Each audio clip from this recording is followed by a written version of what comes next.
So without further ado, our first speaker today is Adam Smith, the director of the Wisconsin Homeless Management Information System, or HMIS, at the Institute for Community Alliances.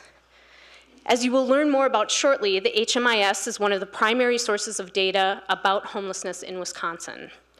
Adam has overseen its implementation in Wisconsin since 2006 and is a nationally recognized expert in the field who also oversees systems in Vermont and Illinois and provides technical assistance to Alaska regarding their HMIS implementation as well. Prior to his current position, Adam worked for the Wisconsin Department of Administration and has played a crucial role in developing and implementing Wisconsin's HMIS since 2001, including serving on the state's HMIS Advisory Board. Adam also serves on the Wisconsin Interagency Council on Homelessness, as well as the Rock River Homeless Coalition Board of Directors in Illinois. Adam is a lifelong resident of Wisconsin and graduate of the University of Wisconsin-Madison. And in fact, Adam began his work in homeless policy in the 1990s while at UW as a result of a life-changing alternative spring break. So instead of going somewhere on a beach and doing that, he took a trip to Washington, D.C., where he stayed and worked at the country's largest homeless shelter. And we are so glad that he was inspired to come back to help address the issue in his own home state. Today, he will discuss who is homeless in Wisconsin, a look at statewide data. Adam Smith.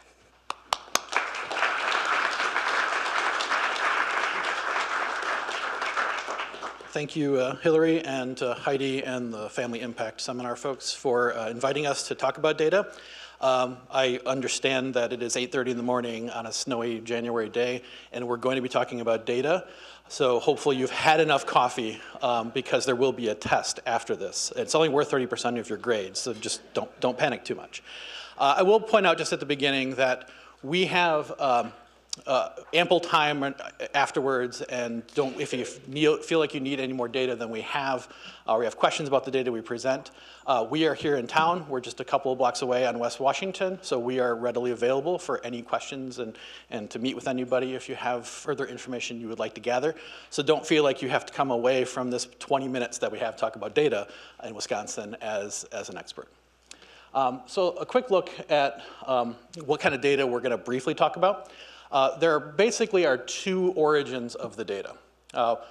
We have longitudinal data, and we can really kind of slice the data however we want, but often we look at data over a set period of time, usually a calendar year. In this particular report, we're going to be looking at data from a federal fiscal period, October of 2015 through September of 2016. We also look at point-in-time data. Point-in-time data is often used quite frequently by the federal government to measure progress or lack thereof on achieving certain measures in ending homelessness around the country. And it's a snapshot of what communities' homeless situations look like at a given particular time. So there'll be two different points, and throughout the presentation, you'll see the different points represented as such. Just a quick note, and hopefully not get too far into the weeds about the methodology of how this data are collected. So we administer a database called the Homeless Management Information System, or HMIS. The database is statutorily required through an act of Congress for any program that is receiving funding from HUD, either through something called the Continuum of Care or Emergency Solutions Grant, to utilize the database. It is also required for many other programs through program rule or some sort of regulation, and that includes many of the state programs that are funded here in Wisconsin. Like it was mentioned before, this database has been in place since 2001 in Wisconsin. It is a statewide database, which is not actually mandated on a national level. For example, our partners to the south in Illinois, they have 19 separate databases. So coming up with an actual number on how many people are homeless in Illinois is a bit of a challenge. Organizations provide us with the data. This is a client-level database, so it has personally identifiable information. The purpose of the database is initially to create an unduplicated count of total number of persons experiencing homelessness in a particular community. But the database itself has actually morphed into a much more robust tool that is used to identify needs, define characteristics for populations that are experiencing homelessness, and coordinating services. It is also used to measure program outcomes and effectiveness. So it is a multi-purpose database and has become a very important source of information, and is also a resource for service providers in providing services to persons who experience homelessness. So the example of some things that we can do with HMIS data, some fairly basic ones, client demographics, trends, program outcomes, program utilization, progress towards specific goals. So there's a lot of different things that we can do with the data. It's a fairly bottomless well of information. Another element that's really important to our world, programs that use, or agencies that use the database, are typically members of something called a Continuum of Care, or a COC. There are 4 COCs in Wisconsin, and we'll show you a map in a moment. COCs work together towards, agencies and COCs work together towards common goals within their community. And again, it's really about service coordination, identifying where services are in need, where services may not be effective, where they're working really well, and whether or not they can be replicated. And they also come together to apply for funding on a national basis. Every year, the U.S. Department of Housing and Urban Development does a competition for homeless programs. Unlike some of the other programs that HUD operates, which are formula-based or block-granted based, the Continuum of Care has to apply for money that's competitively funded, and it is done on an annual basis. Right now, the communities around Wisconsin receive approximately $25 million in competitive funding from Housing and Urban Development for their homeless programs. So as I mentioned, there are 4 Continuum of Care in Wisconsin. Milwaukee City and County, Madison and Dane County, Racine City and County are 3 separate continua who have their own governance and organizational structure. And then everybody else, all 69 counties, are called the Balance of State Continuum of Care. This is, if you imagine what it's like to organize anything statewide, this group comes together on a quarterly basis to plan and organize their structure, work on prioritizing programs, evaluating programs, et cetera. But because of the nature of the state and its geographic scope, a lot of the balance of state continua areas actually organize at a more local level and have local meetings. And so there are nearly 24 local continua in the state. And as you can see, there's a breakdown, which is in your packet as well, of where the geographic breakdowns are. Most of them, if it's a larger urban area, it's usually a 1 county grouping of providers who meet together. Otherwise, the more rural counties in the state usually organize based on community action areas. So typically the community action agency in that region is the largest provider of services for persons experiencing homelessness, and that will be the kind of organizing structure in that community.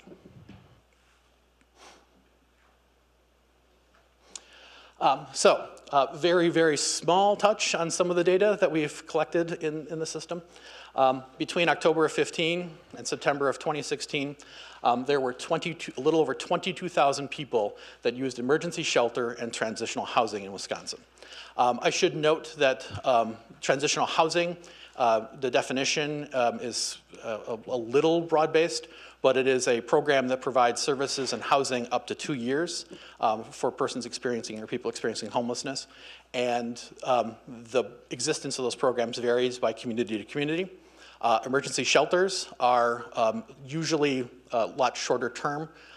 They're not in housing, but they're in shelter systems, often sometimes churches, sometimes physical facilities. It really kind of motel voucher programs in certain communities, so the structure of them varies. But if somebody is being served in an emergency shelter or transitional housing program, they have essentially expended any of the resources that they have in terms of personal income or family or friends who they can rely on to help them in their situation. So a little bit about those 22,000 persons who we're talking about. 46% were in families with minor children, so 17 and under involved in those types of families. 58% were served outside of Milwaukee and Dane counties. So while, as Hillary pointed out, it's often considered a big city problem, homelessness is widespread and prevalent throughout the entire state of Wisconsin. 9% were U.S. military veterans. This percentage has been going down, which is because of some serious efforts to emphasize housing for persons who are veterans. 8% meet the definition for chronic homelessness. That definition is a fairly detailed one, but essentially think of people who experience homelessness for extended period of time, often a year or longer, living on the streets or in emergency shelters, and they have some type of documented disability.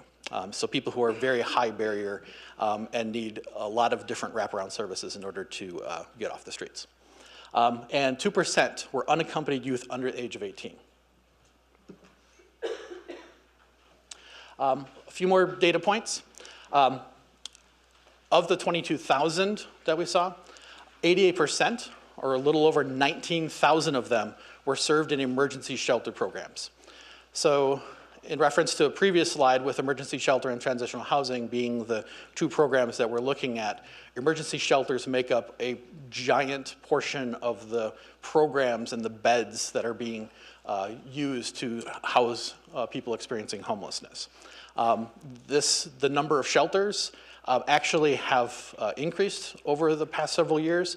There are many communities where there are shelters that have organized and started that had never existed before. For example, there is a new shelter starting in Eagle River, Wisconsin. There is a new shelter in Shawano. There's a new shelter in Wapaka. There are additional shelters being created in places like Ozaki and Manitowoc and Sheboygan counties. And that's to address a need that is starting to appear in those particular communities. As I mentioned before, there was a certain percentage of the total overall that were in families. But of those 19,300 folks, 28% or 5,300 were youth under the age of 18. So emergency shelters are being used by a pretty sizable portion of the shelters being used by children. And the average age of a sheltered person is 30 years old. So take that into consideration when you look at age distribution. Adult, right? Correct. Oh, no, all. All in Wisconsin. Includes all those kids? Yep, it includes all those kids. So here is a histogram, or a distribution of persons by age in Wisconsin's emergency shelter system. And as you can see, there is a fairly large bar there from 0 to 5 years old. Of those, if you can see, from 21 to 25 and 16 to 20, that's a pretty good portion of the population, approximately 3,400 individuals.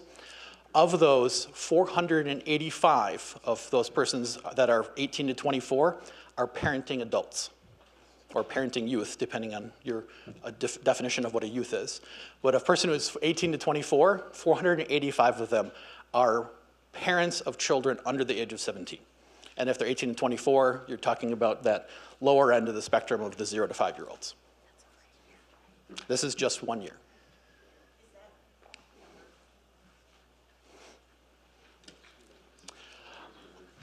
So the next chart, like I said, there's a lot of data. The next chart is a distribution of persons by county and use of emergency shelters. It's not super easy to see on the screen in terms of the numbers. And it's also a density map, so the darker the color, the higher the concentration of persons in shelters. You will note that there are a few counties where there's a 0. In a lot of those communities, there's not really the population capacity or the resource capacity to have their own shelters. But that does not mean that there are not persons that are homeless that are from those particular counties. So for example, we had dinner last night, we were talking about Marquette County. I lived in Marquette County for 5 years of my life. Many of the people who are residing in the cemeteries in Oxford are my family descendants, or ancestors. So I know the county quite well. It's a county of about 18,000 persons. There isn't an organizational structure there to operate a shelter. So So if you are in need of shelter from Marquette County, and I knew of people who, when I was there, who needed shelter assistance, you typically have to migrate to the next closest community where there is shelter services available. In this case, it could be Portage in Columbia County, it could be Stevens Point, or it could be, in some cases, Madison in Dane County. Next part, so what we talked about to this point was longitudinal data over a 12-month period. This is a point in time and a snapshot of comparisons of different points in time. The point in time count is actually tonight across the entire state of Wisconsin. There are going to be service providers from everywhere from Superior to Kenosha and everywhere in between that are going to go out on the streets tonight and search for persons who are sleeping on the streets. And this is happening every year. It's always the last Wednesday or the fourth Wednesday of January. And so the count time methodology and methodology are all consistent. The purpose of the count is to really enumerate everybody as many people as we possibly can who are staying in emergency shelters, transitional housing, and living on the streets. Unlike our HMIS, this is really comprehensive because it's going to capture people who are not necessarily captured in those shelter programs. So this chart is a comparison of the point-in-time count over the last 3 years. You can see that there has been a pretty significant decline from the last couple of years to 2016. The reason for that is twofold. One, there has been a higher emphasis on placing people in permanent housing and doing it as quickly as possible. And another is to eliminate certain program models that aren't necessarily conducive to assisting people to get out of housing. And so we can talk about that a little bit later if we need to and when we have time. But we have made a downward trend on the point-in-time count. A little bit about the count in depth. You will see that some of the numbers are a little different in terms of the longitudinal count. For example, veterans are a couple percentage points lower compared to the annual count, as are chronically homeless individuals and families. Almost 1 in 4 have a severe mental illness, and almost 1 in 4 are victims of domestic violence. In this particular count, 6% were youth under the age of 25, and of those, 188 youth were parents to 267 kids. So the parenting youth is a pretty big population. The population is roughly distributed equally amongst single individuals and people in families. Families are, in this particular case, defined as having at least one minor child, 17 and younger. So in our counting methodology, if you had 2 24-year-olds, they're counted as single individuals. The single largest subpopulation is the severely mentally ill. The one thing that having a robust shelter system, as we do in Wisconsin, and a growing shelter system in Wisconsin, is that the number of people who are in unsheltered situations has continued to decline. So we are down to 7% in the last point in time count of persons who are sleeping on the streets. That's too high, obviously, but that is an improvement over previous years. And so there has been a shelter system and beds available for those people so they do not have to sleep outside. This chart is just simply kind of a distribution over the last several years of the point in time. You can see that we've had some big fluctuations, and it hasn't been until recently that we've started to see a little bit of a downward trend. If you take the different continuum of care and you break them out, you can see that the numbers are a little bit different from community to community. You will see that in some of the data we do that some of the biggest increases that you're going to see, if we have any increases in persons that are homeless, is going to be in the communities outside of Madison and Milwaukee. But as I mentioned, some of the numbers are going down, and that's because there is some progress being made on how programs are operating. Transitional housing has been shown, and I will defer to my colleagues Marty and Jill to talk about this a little bit more. Transitional housing programs have found to be fairly expensive and limited in their effectiveness. And so reallocating that money to more cost-effective but more effective for families and individuals in terms of outcomes has been a major priority of all the communities around Wisconsin. And so the result of that is that there are fewer people experiencing homelessness. The communities have also created something called coordinated entry, where you're starting to prioritize people based on their level of need. So it's not a one-size-fits-all, or it's not a first-come, first-served model. It's really about identifying what is the appropriate intervention for that family or that person and helping them with that particular intervention versus just giving them the same treatment no matter what they present with. Additional programs. We have had a lot of success in coordinating over the last few years in Wisconsin amongst various state departments to bring additional resources to Wisconsin, mostly from federal programs that have been created. For example, Department of Administration and Department of Children and Families collaborated using HMIS, and part of the collaboration involved using HMIS data to create a pilot program where we helped create a rapid housing or a housing first modeled program for youth that are aging out of foster care so that they're not going to experience homelessness when they age out of foster care. In addition to that, Department of Veterans Affairs and Department of Administration, in conjunction with data, were able to access federal funds to create a street outreach program to help veterans. And that program operates in nearly 50 counties in the state of Wisconsin. And those are counties that are actually all north of Highway 10. So it's a program that has been serving a fairly hard to serve population. We've also expanded programs that assist persons that are eligible or potentially eligible for federal benefits, in particular SSI or SSDI. It's called the SOAR program, and Department of Administration has been expanding that with additional resources, and that helps to aid individuals who need assistance with finances or financial assistance get the money that they need. A lot of that happened because of the Interagency Council. Those collaborations happened because a group of persons from various state departments and key stakeholders have met on a regular basis and helped to break down the silos between the different agencies. Using data has been a big component of this because Wisconsin has such a robust data source and we have such a reliable group of people putting in data.